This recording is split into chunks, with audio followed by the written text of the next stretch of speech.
Bonjour à toutes et merci en tout cas de votre écoute et puis de votre accueil pour aujourd'hui. Je sais que ce sont des temps qui sont importants pour vous, donc je vais essayer d'être concis, efficace et de laisser du temps pour répondre aussi à des questions comme nous avons pu le faire hier. Je m'appelle Laurent Gambert, je suis conseiller en évolution professionnelle et je travaille au FONGECIF. Le FONGECIF est souvent connu comme financeur de formation et moins connu comme opérateur de conseil en évolution professionnelle, opérateur donc auprès des salariés qui sont en poste dans le secteur privé ou des salariés qui sont sortis aussi du secteur privé en CDD. Néanmoins, comme je le dis souvent, moi, quel que soit le statut, ce qui est important, c'est qu'on puisse aussi s'adresser à vous et vous informer. Ça fait 20 ans que je travaille dans le monde de la formation, du conseil, de l'accompagnement. Parmi ces 20 ans, j'ai vu plusieurs phases. J'ai vécu plusieurs phases. Comme vous, j'ai dû capter l'emploi pour entrer sur le monde du travail, sur le marché du travail. Comme vous, j'ai été amené à chercher mon orientation professionnelle. Comme vous, j'ai eu à un moment donné des doutes dans ma carrière professionnelle, des zones de turbulence. Comme vous, j'ai dû me former. Comme vous, j'ai été licencié. Donc ça arrive à bon nombre d'entre vous et ça m'est arrivé. Et j'ai remarqué une chose, c'est qu'à chaque fois de ces étapes de transition, on était souvent seul, un peu isolé, en se demandant mais quel est l'interlocuteur qui pourrait nous aider justement à franchir des caps, des transitions, qu'on soit en poste ou à l'aube de le reprendre ou en recherche d'emploi. Quand on est jeune, en général, on a des réflexes au niveau orientation. Quand il y a des mamans, vous le savez déjà, on va voir un CIO, une mission locale. Quand on est demandeur d'emploi, on se réfère assez facilement au pôle emploi pour vous aider. Pour ceux qui sont cadres, pour celles qui sont cadres, vous pouvez aller voir l'APEC. Mais quand vous êtes salarié en poste, ou lorsque vous risquez de perdre votre emploi, vous n'êtes pas encore tout à fait sorti, à qui vous vous adressez ? Et là, vous dites, je vais voir mon chef d'entreprise, avec qui je ne suis pas forcément toujours en bonne relation, où c'est difficile d'aborder des choses un peu trop personnelles. Est-ce que je peux rencontrer un interlocuteur à l'extérieur ? Et là, on se dit, mais quel est l'interlocuteur qui peut m'aider à l'extérieur ? Autre réflexe, quand on a mal quelque part à son travail, quand je dis mal, ce n'est pas forcément mal tout court, c'est bilan de compétences. On raisonne très facilement et très vite bilan de compétences, comme si le bilan de compétences était la solution à tout. Alors oui, c'est une bonne solution. Dans certains cas, il y a un cahier des charges qui est précis.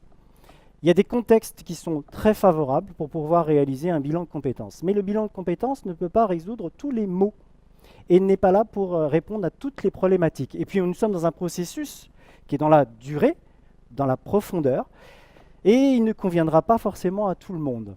Il y a parfois l'espace-temps qui nécessite d'avoir des solutions plus pragmatiques, peut-être plus rapides pour essayer d'avancer, mais est-ce que vous les avez à votre connaissance ? Pas toujours.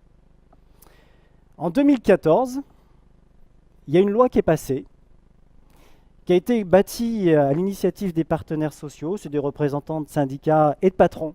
Une idée géniale, en laquelle je crois beaucoup, qui s'appelle le CEP, Conseil en évolution professionnelle. Vous avez 3 lettres à retenir, on fait une interrogation orale à la fin. CEP.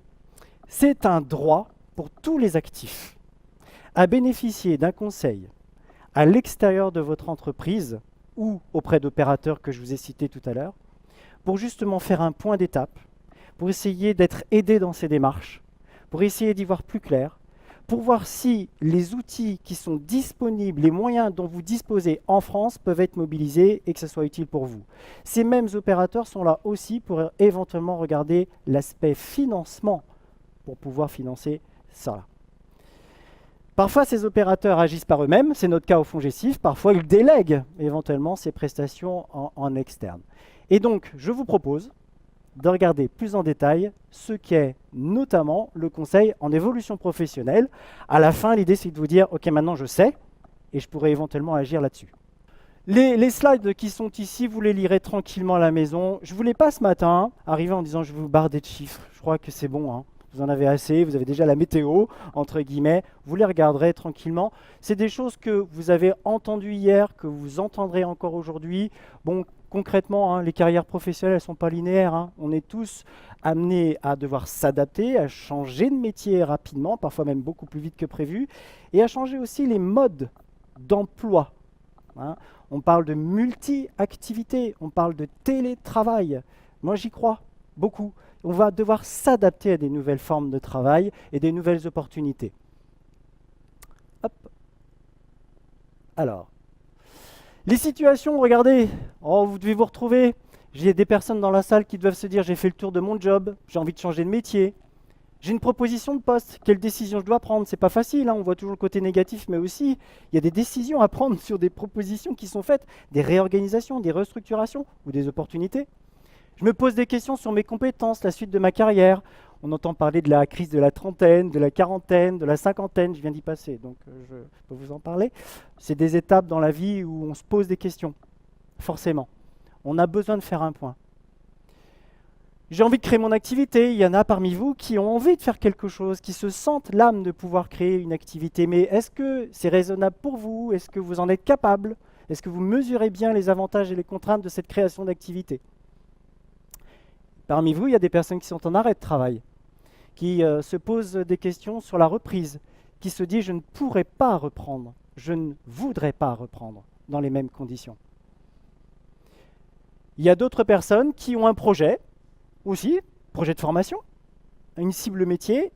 Elles ont besoin, ces personnes-là, de vérifier que c'est bien faisable et réalisable. Il y a 3 dimensions, hein. Il y a le souhaitable, le faisable et le réalisable. Donc, vous vous retrouvez dans ces dimensions-là? Oui, tant mieux. Voilà, ça nous parle, et pour nous, c'est des situations quotidiennes que nous rencontrons, je veux dire. Dernière, pardon, bien sûr, il y a aussi des personnes qui viennent nous voir, là on est plus connus pour ça, c'est j'ai une formation en tête, quelles sont les solutions de financement pour accéder à ce métier-là par le biais de cette formation.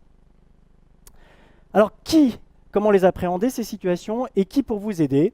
Et je vous ai parlé effectivement du conseil en évolution professionnelle. Je vous ai mis un lien, une émission qui est passée il y a 2 ans, je ne sais pas si vous l'avez vue, c'est sur France 5. L'émission que tout le monde regarde, bien sûr. Voilà. C'est un témoignage que j'ai gardé. Pourquoi? Parce qu'il parle. Vous avez effectivement ici une personne qui a la cinquantaine. Il est parti du type « Oh, 50 ans, ça y est, je suis bon à rien, je vais avoir des difficultés pour retrouver du boulot ». Écoutez son témoignage, regardez par où il est passé, ça fait du bien. Voilà. Ça permet de se dire « Ok, lui, il y est arrivé, est-ce que moi, je ne pourrais pas y arriver non plus ?» Comment lui, il y est arrivé, quel chemin éventuellement il a parcouru. Je vous ai mis le lien à la maison, ici en direct, vous le recevrez sur le support que je vous transmettrai. Alors, quand on est dans ces réflexions-là, je vous ai mis un petit guide. Allez, un chemin type, c'est juste pour vous permettre de commencer à prendre des repères. L'idée préalable, c'est toujours de faire un état des lieux. Où en êtes-vous? Qu'est-ce que vous voulez conserver? Qu'est-ce que vous ne voulez plus? Qu'est-ce que vous voudriez? Exprimez-vous là-dessus. Moi, je l'appelle un peu le point de départ, l'état des lieux. Ça permet d'avoir une base sur laquelle on est. Faites le point sur votre profil. Qui êtes-vous? Votre personnalité? Quelles sont vos compétences? On entend beaucoup parler des compétences en ce moment, hein, d'accord? Effectivement, c'est un sujet qui est phare et sur lequel nous sommes.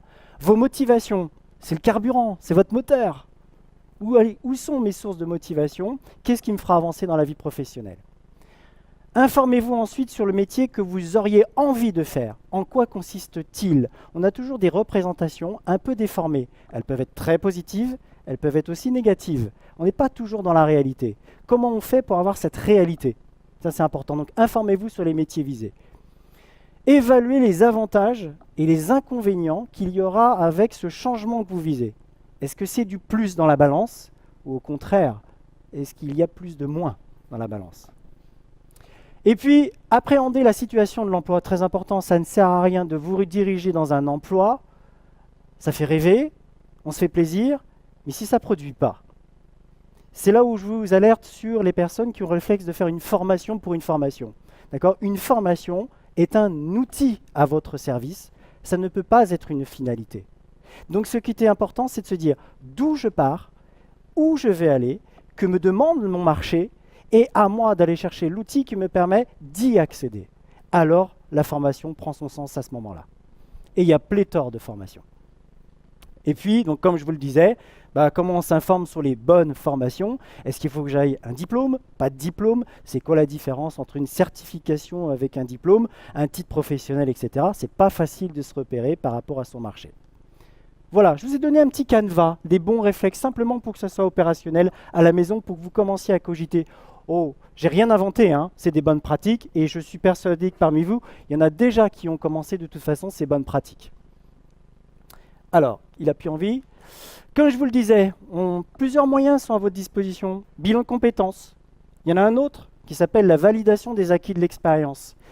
Vraiment, aujourd'hui, c'est un outil qui est très intéressant quand on est dans un métier et qu'on n'a pas eu le diplôme. Même si on veut rebondir vers quelque chose d'autre. Je peux vous en parler, on est là aujourd'hui de toute façon pour vous le détailler. Et puis l'outil de formation.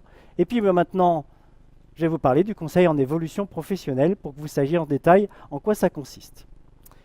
Créé en 2014, méconnu, c'est pourquoi je suis là, hein.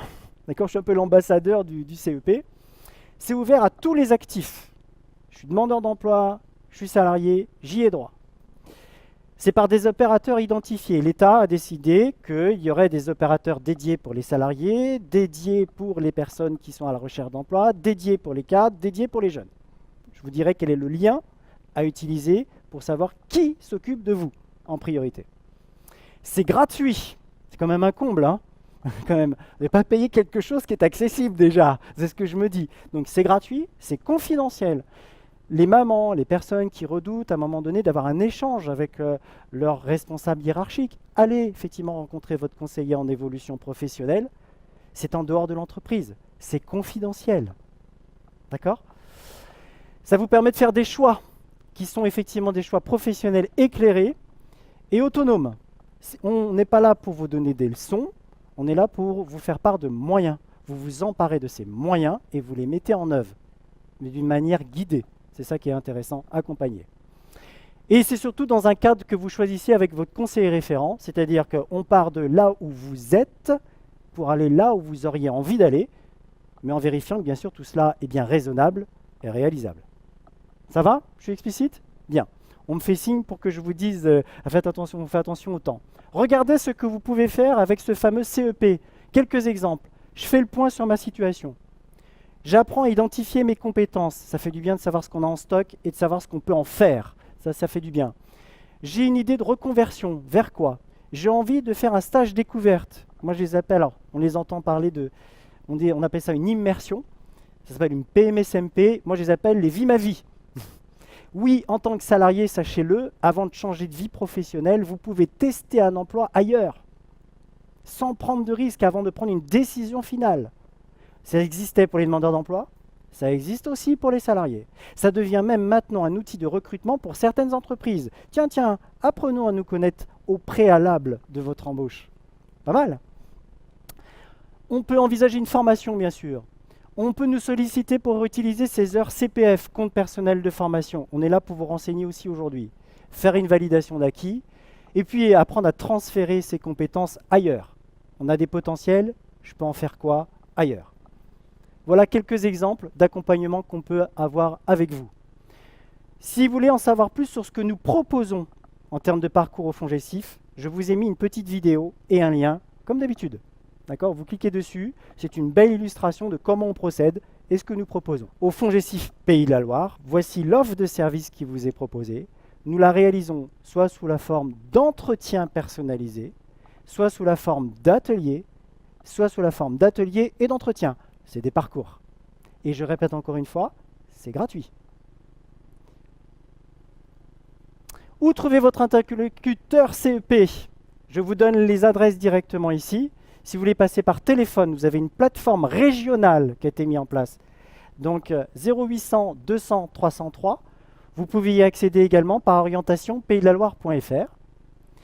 Si vous voulez directement avoir votre interlocuteur CEP, vous faites mon-cep.org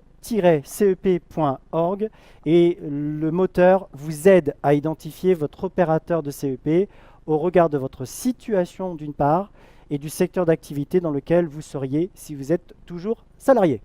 Et vous regarderez cette petite vidéo qui clôturera en fait mon intervention pour vous expliquer quelles sont les bonnes pratiques qui viennent illustrer. Vous pouvez partir d'une situation professionnelle, plusieurs options s'offrent à vous, quelles sont les bonnes méthodes, les bonnes pratiques, les bons conseils pour arriver à votre finalité.